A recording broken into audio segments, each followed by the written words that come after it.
Olá, meninos, tudo bem com vocês? Nossa videoaula de hoje, pessoal, nós iremos trabalhar o módulo 1, da página 246 à página 251. Nesse módulo, nessas páginas, nós iremos falar sobre rochas e solo. Nessa primeira imagem que vocês estão vendo aí, eu coloquei essa imagem pelo seguinte, pessoal, são uma montanha, né? Como vocês veem, são conjuntos de vários tipos de montanha.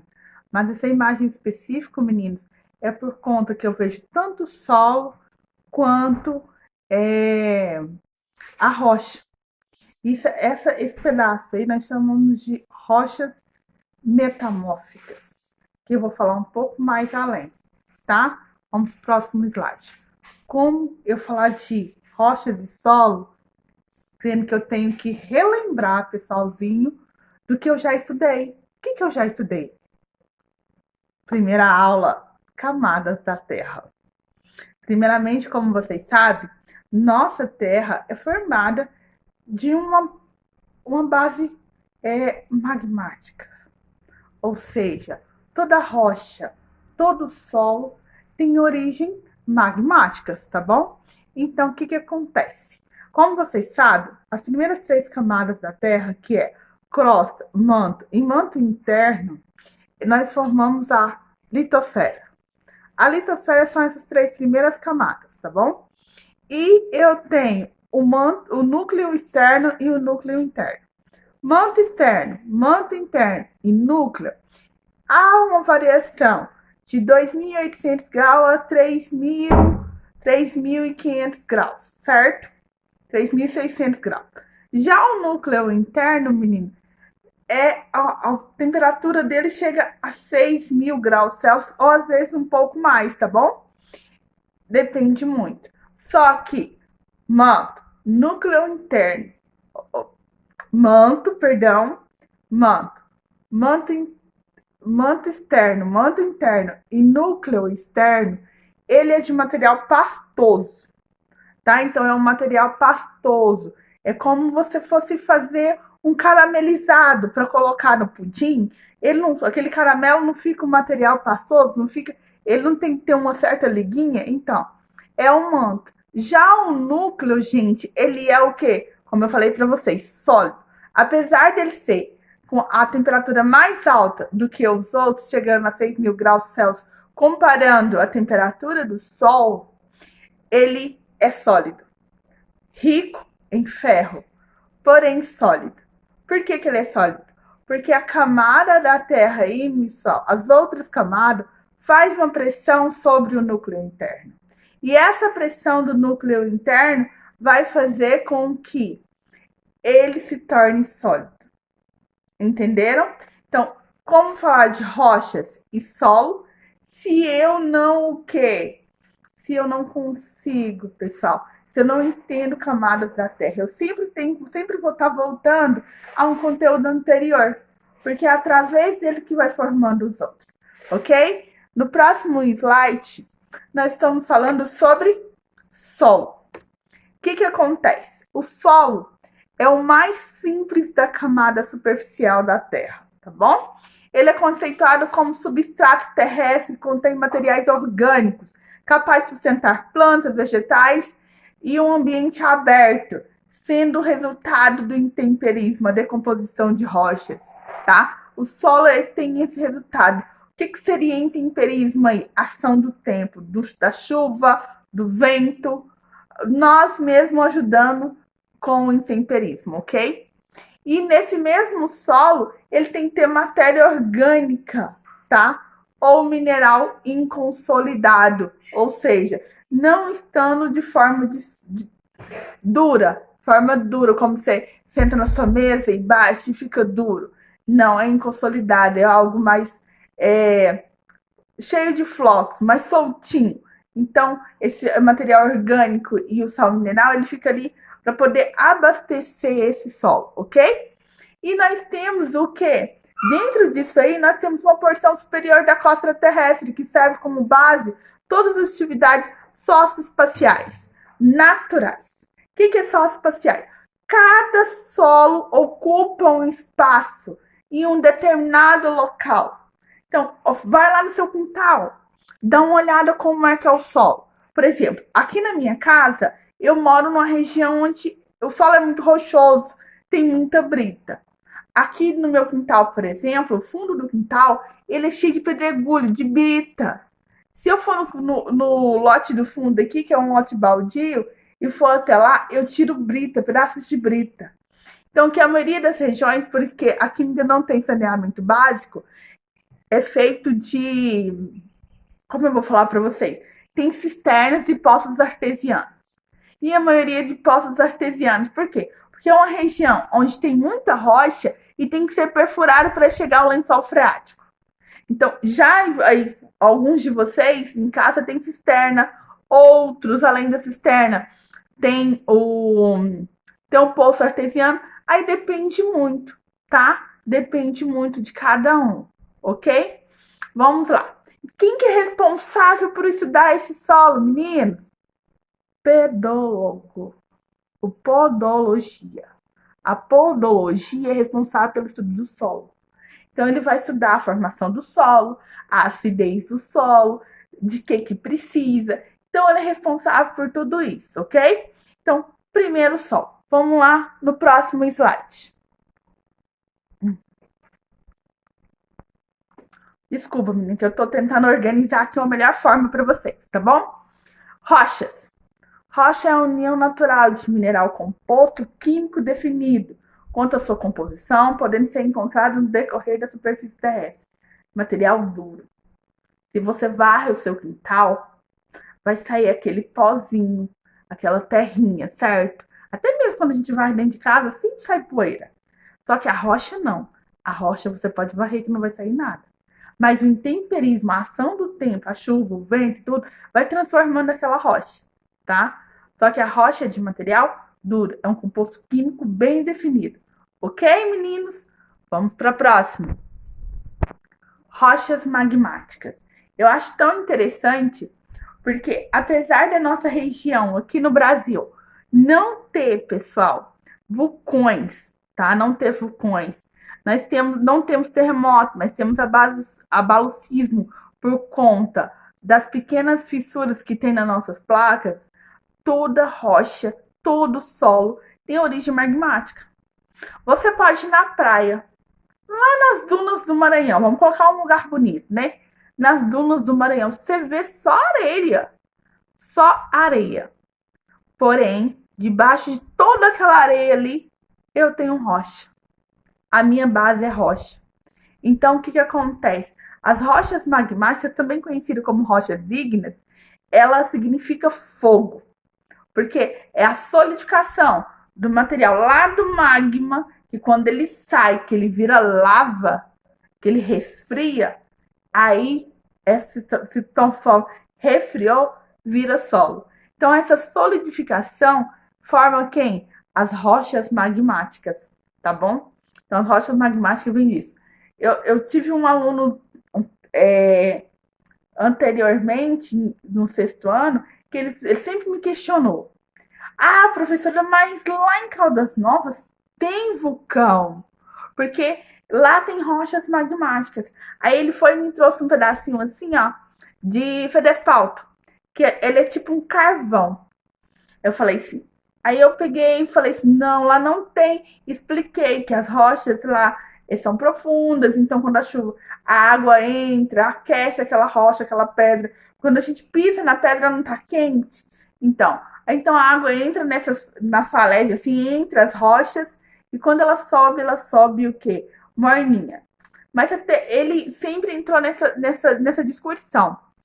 Por quê? Lá tem sim um pedaço de fedespalto, entre outros. Porque toda a origem de rocha, ela é magmática.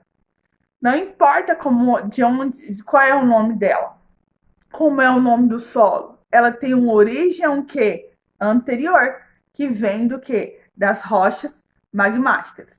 Compreendido? Quando esse magma entra na superfície terrestre, que ele resfria, menino, ele é chamado de rochas magmáticas, ok? Agora, eu vou passar o slide para frente e vou mostrar para vocês alguns aí. Então, aí, vocês podem ver 3 imagens. A primeira imagem é do calçadão, tá? Calçadão de Copacabana. A segunda imagem da Falésias. E a terceira imagem de Pedras Pomes, tá? Então, no Rio de Janeiro, por exemplo, tem os calçadões de Copacabana. Essa parte escura que você vê na imagem aí, a parte escura é o que?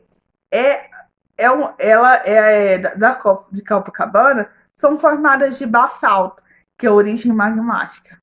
Essas falésias que é aí perto do mar, que essas montanhas aí, também são formadas de basalto, tá bom? Que é a origem magmática. E a terceira rocha, que é a pedra Pomes, que é gerada também de resfriamento de contato com a água do magma, você utiliza ela muito quando você vai lixar o pé, você compra no supermercado a pedra Pomes. Então, de acordo com o que você vai utilizando, lixando o pé, molhando ela na água, ela vai se deteriorando, ela vai virando pó. Porque ela tem uma origem o quê? Magmática. Porém, tá bom? Ela é cheia de buraquinho por causa dos gases que endureceram ela. Ela tem uma origem que de resfriamento de água, tá bom? Então esses buraquinhos servem para isso. Então esses são 3 tipos de rochas magmáticas. Mais à frente, no próximo slide, não tirando o brilho das outras rochas de basalto, você vai ver que do seu lado, na parte de cima, você vai ver diferente granito, tá? Então, o granito, ele tem diferentes de sais minerais. Eles são formados pela união de oxigênio, alumínio e cálcio. Diferentes minerais que devem ser formados de átomos e também de maneiras de expansão arranjadas, tá bom? Já o cristal, que é a imagem de baixo, e eu escrevi aí, veja acima, não é veja acima, é a do lado aí.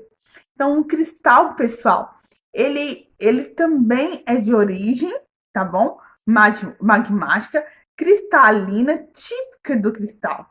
Há também de formas coloridas, tá bom? Como ametista. Então, eu tenho um cristal transparente, que é esse que eu mostrei. Eu tenho rosa, eu tenho cinza. Então, eu tenho várias outras cores de cristais. Porém, todos eles são de origem magmáticas. Compreendido? Vamos lá, próximo slide.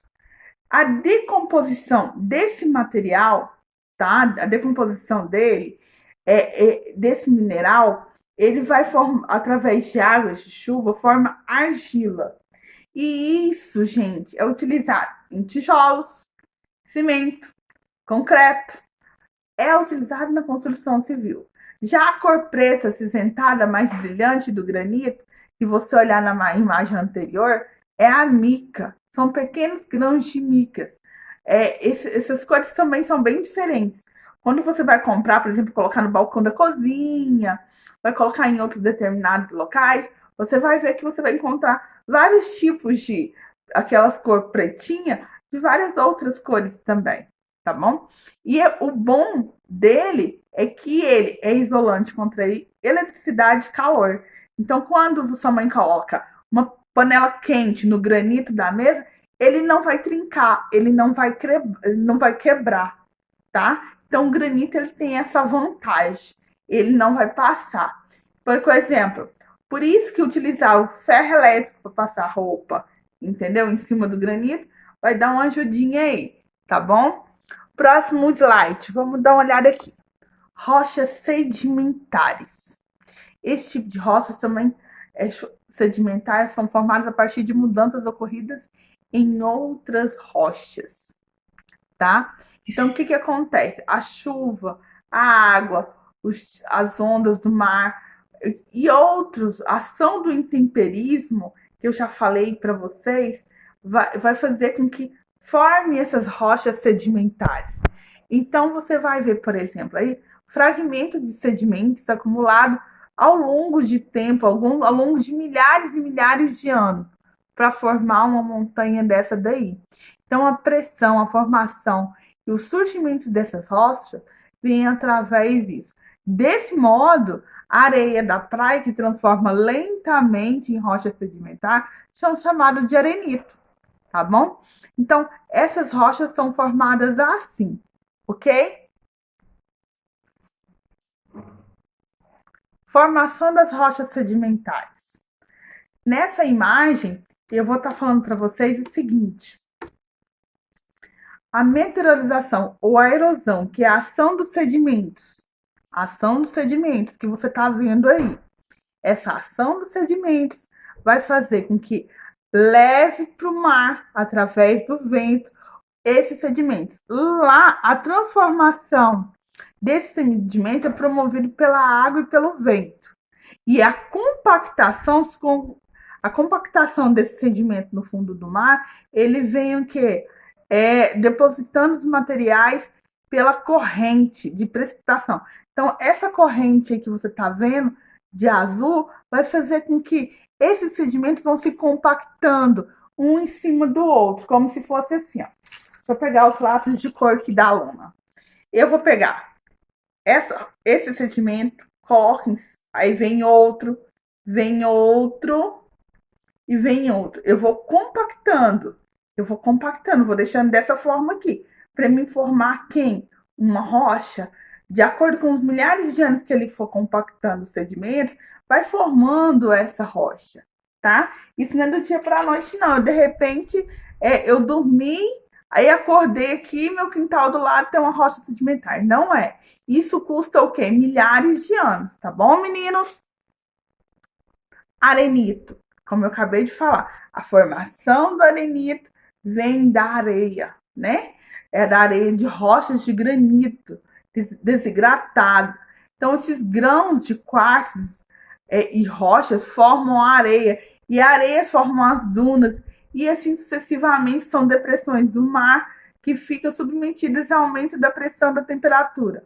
Aí, o que acontece, meninos? Dentro disso aí, o arenito, ele vai se endurecendo, vai ficando rígido, duro. É como se eu quisesse pegar esse lápis aqui, ó, e quebrar. Mas ele vai ficar bem rígido mesmo, duro. Porque vai fazendo a compactação de um solo em cima do outro. Restante de solo em cima do outro. Ok? Forma-se o arenito. Calcário. Aí, eu coloquei o seguinte. A cascata de calcário na Turquia. É uma cascata, é como se fosse uma cachoeira só de calcário, ao cúmulo de esqueletos de conchas e carapaças e animais aquáticos, ricos em carbonato de cálcio. Esse tipo de sal pode formar variedade de rochas sedimentares de calcário. O que acontece? Esse carbonato de cálcio, pessoal, ele vai formar essas rochas de calcário. Onde eu utilizo isso? Em pintura, tá? Em equalização do solo. Professora, o que é isso? Eu vou pegar esse calcário, esse carbonato de cálcio, que vem de origem de restos de fósseis, de esqueletos, de conchas, carapaças marinhas, que ele vai vir já em sacolas, em pacotes, e vou misturar isso à terra. Eu vou tirar a acidez desse solo. É bom por isso, porque eu tiro a acidez do solo. Eu utilizo isso na fabricação de tinta. Ou às vezes seu pai vai lá e pega os calcários e pega o calcário e dissolve ele na água e vai e passa no muro para ficar branco. Mas também eu posso pegar, pessoal, o calcário e matar os fungos dos troncos das árvores. Eu dissolvo ele em água e pinto os troncos das árvores para me matar o fungo, os musgos, aquela coisa verde que vai deteriorando a árvore, vai apodrecendo ela, ok? Eu utilizo calcário nisso também. Aí eu tenho rochas metamórficas. Você viu? As sedimentares são formadas por sedimentos. Já as metamórficas, é muito engraçado porque ela é o quê? Ela tem origem de outras duas rochas.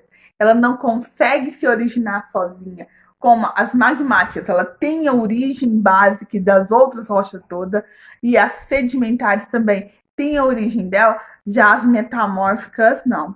As rochas metamórficas, ela precisa das magmáticas e das sedimentares para formar ela. Então, eu vou precisar da rocha magmática e da rocha sedimentar para me formar uma terceira rocha, que é a rocha o quê? metamórfica. Eu precisei dessas duas aqui para me formar essa terceira. Como que isso ocorre? Ocorre através do quê?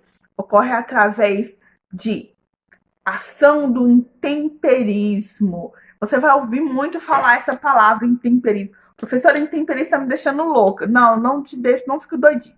O intemperismo é o quê? É a ação do vento, da chuva, até mesmo a sua ação. Porque às vezes você passa numa rocha magmática ou numa rocha de calcário, vai lá e passa a mão nela assim, ó. E o vento vai levar aquele pó para um outro canto. Você não sabe para onde vai levar, mas vai compactar em outro local, que vai formar a rocha sedimentar, que são átomos de minerais que surgem e cria essas rochas, tá? E com a pressão, muitas rochas metamórficas, elas sofrem pressão, submetidas a intensas pressões, elevadas temperatura, para formar ela bonitinho, porque a temperatura dela tem que ser bem elevada. Formou essa rocha, a organização aí é uma organização de pressão, alterando a organização dos minerais dessas rochas. Aí eu tenho as rochas metamórficas. Mas a base dela, você sempre vai saber que é o quê? Rochas de transformação, é a transformação das rochas magmáticas e rochas sedimentares, que eu vou formar o quê? As rochas metamórficas. Nem por isso, gente, ela não tem o seu valor no mercado. Como as outras duas também eu vou utilizar em construção civil, em fabricação de tinta, entre outros, as metamórficas também eu utilizo. Por exemplo, a ardósia. A ardósia é um tipo de piso, tá? Muito utilizado, geralmente de granito, que utiliza em hospitais. Você já viu quando você vai no CAI, não tem aquelas tablados grandão assim, no chão? Vamos muito longe, não. No pátio da escola. Aí é onde colocou aquela parte branca, cheia de pintinha. Então, aquilo ali é uma ardósia, que ela tem que ser lixada para ela ter aquele brilho. Nos cais também tem. E pode ser referenciada de uma rocha metamórfica de origem de granito. Ela tem origem lá do granito. E o granito é o quê? É uma rocha o quê? Magmática. Então, ela tem essa origem. Então, as rochas que têm outras origens vão sendo formadas, tá bom? Vamos para a próxima. O corcovado, pão de açúcar no Rio de Janeiro. Na maioria das rochas do mar são também digeriadas. O corcovado também é de origem o quê? Da geniária. Ela é o que? Ela tem uma origem de rochas metamórficas, tá? Então, as sedimentares. Então, você vai ver que é uma base. Ela vai decorrendo dessas rochas, ok? Vamos para a próxima, meninos? Pedra, gems ou pedras preciosas. Que pedras são essas? Dentro de todas essas rochas, pessoal, eu não poderia deixar de falar do quê? Dessas pedras preciosas, como rubi, esmeralda, diamante, que também tem origem o quê? De outras rochas, de rochas metamórficas e rochas do quê? Magmáticas. Então, que formam essas outras? Então, rochas sedimentares e rochas magmáticas que formam as rochas metamórficas, ok? Então, por exemplo, o diamante, ele é lapidado à base d'água. Porém, meninos, ele não quebra, ele é inquebrável. É uma pedra dura, mais rígida que vocês podem pensar, mas que vem de origem. E quando eu encontro isso, pessoal, eu encontro já argilhas de materiais orgânicos, que vem o carvão de pedra, que vem o petróleo, que vem a energia de outras substâncias. Então, o que acontece? O meu solo ele é riquíssimo, ele é bem explorado e bem rico. Então, nós temos que dar uma olhadinha e uma organizada na nossa mente, porque não é só um solo, ele é rico, ele me dá tudo que eu necessito, desde o meu plantio de arroz, de milho, de feijão, a pedras preciosas, ao petróleo, ao meu combustível que eu utilizo, ao meu gás de cozinha, tudo é encontrado aonde? No solo. Vamos para o próximo slide. Aí, nesse slide, eu coloquei algumas pedras preciosas para vocês verem, tá bom? Esmeralda, ametista, entre outros aí, tá? Todas lapidadas. Meninos, finalizando a nossa videoaula, o que acontece? Eu gostaria muito que vocês assistissem Jurassic Park. Eu sei que é um filme que já deve ter passado 5.000 vezes, tá? Na sessão da tarde, mas ele é muito importante. Então, no Jurassic Park, você vai assistir ele e vai analisar. Você não vai só assistir ele como o filme Jurassic Park, mas vai olhar o quê? A origem das rochas que ali mostram, tá? O tipo de rochas que tem dentro do filme. Porque é o tipo de combustíveis também que são encontrados dentro do filme. Que é esses combustíveis que nós utilizamos que vêm através de rochas. Aí você vai relatar esse tipo de rochas que aparece no filme e vai registrar no seu caderno. Depois, no livro, na página 252 e 253, você vai estar realizando essas atividades de acordo com a minha explicação e de acordo com a leitura dessas páginas iniciais, ok? Boa atividade. Eu espero que vocês tenham entendido a minha aula de hoje e sucesso, pessoal. Sexto ano. Beijo, saudade de todo mundo, tá?